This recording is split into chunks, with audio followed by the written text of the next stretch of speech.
Hello, I'm Dr. Bhavya Kataria, consultant radiologist at Shri Ram Radio Diagnosis and Imaging, Vasant Vihar. आपका स्वागत है stud squad by Ramayana YouTube channel में। आज we will talk about chronology of pregnancy scans which are imperative and very important and should be undertaken by every pregnant woman. Chronology मतलब किस sequence में आपको pregnancy scans कराने हैं और वो बहुत इंपॉर्टेंट है, आपको मिस नहीं करने। तो आज हम उसके बारे में डिटेल में बात करेंगे। पहला स्कैन, अभी आपको पता चला है कि आप प्रेग्नेंट हो, तो यूजुअली लोग क्या करते हैं कि वो कहते हैं कि हम आराम से स्कैन कराएंगे, बट ये गलत है। पहला स्कैन और सबसे इम्पॉर्टेंट इस क्रोनोलॉजी में है अर्ली प्रेगनेंसी स्कैन। जैसे ही आपको पता चलता है, usually around 4 to 5 weeks of pregnancy पे पता चल जाता है, यूरिन प्रेगनेंसी टेस्ट से या ब्लड प्रेगनेंसी टेस्ट से, तो आपको एक अर्ली प्रेगनेंसी स्कैन कराना है। वो आप 5 to 7 वीक्स ऑफ प्रेगनेंसी तक करा सकते हो। और इसमें बेसिकली हमें बस ये जानना होता है कि प्रेगनेंसी यूट्रस में है कि प्रेगनेंसी यूट्रस के बाहर है, और ये बहुत इंपॉर्टेंट है जानना। ऑल्सो ये भी पता चल जाता है कि एक सिंगल प्रेगनेंसी है कि ट्विन प्रेगनेंसी है। कई बार हमें लगता है कि हम प्रेग्नेंट है, बट वो प्रेगनेंसी नहीं होती, सूडो प्रेगनेंसी होती है, जिसे हम मोलर प्रेगनेंसी भी कहते हैं। तो वो सब भी डिटेक्ट हो जाता है, तो इसलिए ये स्कैन को बिल्कुल भी मिस करना नहीं चाहिए। तो ये हमारा फर्स्ट स्कैन है which is called the early pregnancy scan और डेटिंग स्कैन। कुछ लोग जो है अपने पीरियड्स की डेट जो है नहीं याद रख पाते, या फिर इरेगुलर पीरियड्स होते हैं तो एक्यूरेट नहीं होती, तो उसके लिए भी ये बहुत इंपॉर्टेंट है, बिकॉज इससे हमें एक्यूरेट डेटिंग पता चल जाती है कि फीटस आफ्टर ऑल कितने जेस्टेशन एज का है।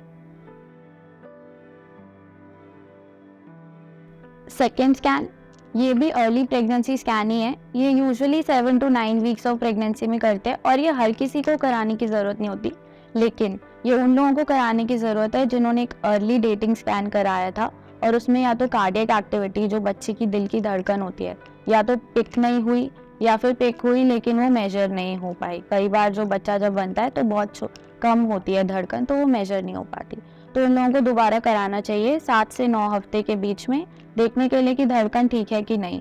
उन लोगों को भी ये स्कैन कराना बहुत ज़रूरी है जिनकी धड़कन ज़्यादा या कम आई थी, या फिर जिनको कुछ ब्लड क्लॉट्स मिले थे, उनको भी देखना ज़रूरी है कि अभी भी जो है बच्चा जो है वो सही से ग्रो कर रहा है कि नहीं, ब्लड क्लॉट्स बड़े हैं कि कम हुए हैं या क्या। और ट्विन्स के लिए तो ये स्कैन बहुत ज़रूरी है, क्योंकि ट्विन्स के टाइप्स होते हैं।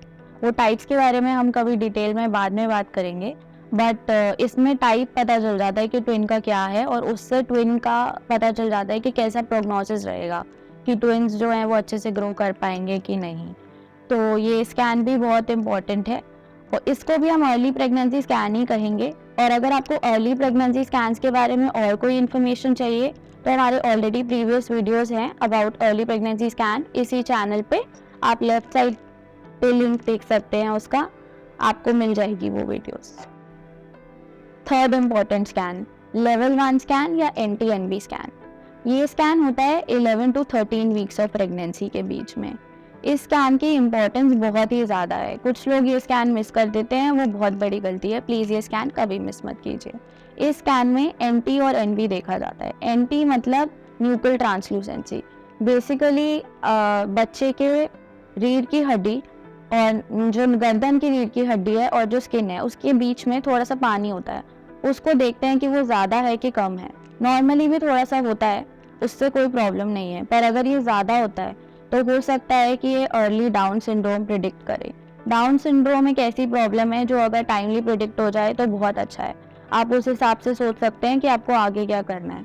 और इसके साथ एक ब्लड टेस्ट कराना भी बहुत ज़रूरी होता है, जिसको NIPT कहते हैं। तो ये दोनों चीज़ें एक साथ होती हैं, और ये बहुत ज़रूरी है, किसी भी प्रेग्नेंट फीमेल को ये मिस नहीं करना चाहिए। और सबसे इम्पॉर्टेंट चीज़ इस स्कैन की जो है, ये 11 से 13 हफ्ते में ही होता है। अगर आप 13 हफ्ते के बाद ये स्कैन कराना चाहेंगे तो ये हो नहीं पाएगा, क्योंकि बच्चे की एक स्पेसिफिक पोजीशन होती है जिसे हम मिड सेजाइटल कहते हैं। उस पोजीशन में बच्चा सिर्फ 11 से 13 हफ्ते तक ही होता है। उसके बाद बच्चा दूसरी पोजीशन में आ जाता है और वो बड़ा हो जाता है, तो बहुत मुश्किल हो जाता है वो स्कैन करना। और MD, इसमें नेजल बोन क्यों कहते हैं, नाक की हड्डी, उसको भी देखा जाता है इसी स्कैन में, और वो भी इसी स्कैन में सबसे अच्छे से दिखती है। अगर वो हड्डी ना हो या छोटी हो तो वो भी डाउन सिंड्रोम का वो हो सकता है रिस्क। इसलिए ये स्कैन बहुत इम्पॉर्टेंट है, और अगर आप कोई और स्कैन मिस कर भी दें, प्लीज़ ये स्कैन तो कभी मिस ना करें। Sequence 4, scan number 4, level 2 scan. ये स्कैन भी उतना ही इम्पॉर्टेंट है जितना लेवल 1 स्कैन। लेवल 2 स्कैन 18 से 20 हफ्ते में होता है प्रेगनेंसी के। ज़्यादातर अगर आप 19 या 20 हफ्ते में कराएंगे तो ज़्यादा अच्छा आएगा, क्योंकि बच्चे की ग्रोथ और बेटर हो जाती है। मोस्टली सारे इंटरनल ऑर्गन्स अच्छे से बन जाते हैं, या एटलीस्ट इतने बन जाते हैं कि हम स्कैन पे उसको देख के बता सकें कि वो ठीक बने हैं कि नहीं। और इसको हम टीफा स्कैन भी कहते हैं, कुछ गायनोकोलॉजिस्ट इसको टीफा स्कैन कह सकते हैं या अनामली स्कैन कह सकते हैं। ये सारे एक ही स्कैन्स हैं। और इस स्कैन में बेसिकली हम बच्चे के हर ऑर्गन को देखते हैं, हेड से लेके टो तक, फिंगर से लेके हर चीज़। तो मोस्टली इसमें 80 to 85% जो प्रॉब्लम्स हैं, जो बच्चे में ड्यू टू डेवलपमेंट आती है या स्ट्रक्चरल डेवलपमेंट की वजह से जो सही नहीं होता, वो भी दिख जाती हैं। बट 10 to 15% फिर भी ऐसी प्रॉब्लम्स हैं जो एंड तक डिटेक्ट नहीं हो पाती। लेकिन 80 to 85% बहुत बड़ा नंबर है, और ये स्कैन आपको इसीलिए कभी मिस नहीं करना चाहिए। इस स्कैन में सिर्फ एक हार्ट है जो थोड़ा कम दिखाई देता है, क्योंकि हार्ट 20 हफ्ते तक अच्छे से डेवलप नहीं होता, तो वो उसके लिए हम फीटल इको कराते हैं, जो कि हमारा सीक्वेंस 5 इम्पॉर्टेंट स्कैन है। Scan 5, fetal echo. ये भी बहुत इंपॉर्टेंट है। और फीटल इको का मतलब है कि सिर्फ बच्चे के दिल को अच्छे से देखा जाता है, बाकी चीज़ें उस पर फोकस नहीं करते, दिल पे फोकस करते हैं। जो बच्चे का दिल है वो 24 से 25 हफ्ते तक अच्छे से बन जाता है।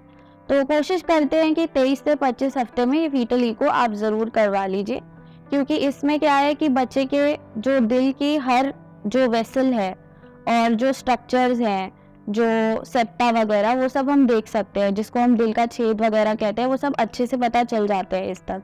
कुछ डॉक्टर्स जो हैं वो लेवल 2 स्कैन, जो हमने पहला स्कैन बताया था इम्पोर्टेंट, उसमें एक इकोजेनिक कार्डियक फोकस बहुत कॉमन प्रॉब्लम है जो बताई जाती है, तो वो चीज़ भी दिख जाती है कि वो अभी तक है तो छोटी हुई है कि बड़ी हुई है या फिर रिजॉल्व हो गई है, वो क्लैरिफाई हो जाता है। उससे बहुत चीज़ें क्लैरिफाई हो जाती है कि बच्चे का ग्रोथ जो है वो नॉर्मल चल रहा है, और वो फाइंडिंग नॉर्मल थी या फिर कुछ घबराने वाली बात है।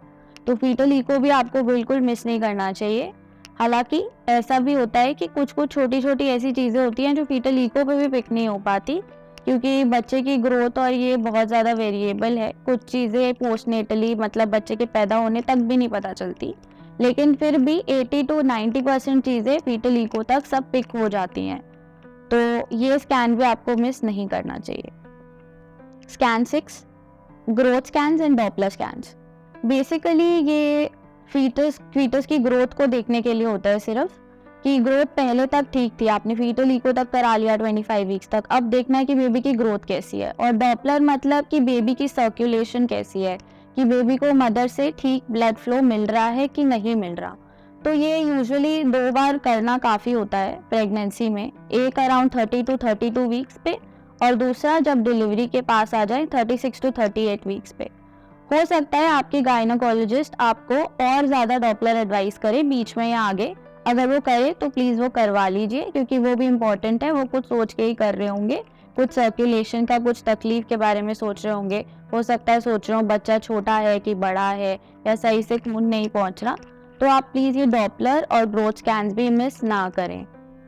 सो this summarizes the important scans. तो आपको ये स्कैन्स तो ज़रूर कराने चाहिए to have a healthy pregnancy journey. So I hope आपको ये वीडियो समझ आया हो और अच्छा लगा हो। If you have some suggestions आप कमेंट्स में बता सकते हैं, and if you like our channel please like and subscribe to it. और if you want some topic that needs to be discussed, तो आप उसके बारे में भी कमेंट्स में बता सकते हैं। Thank you.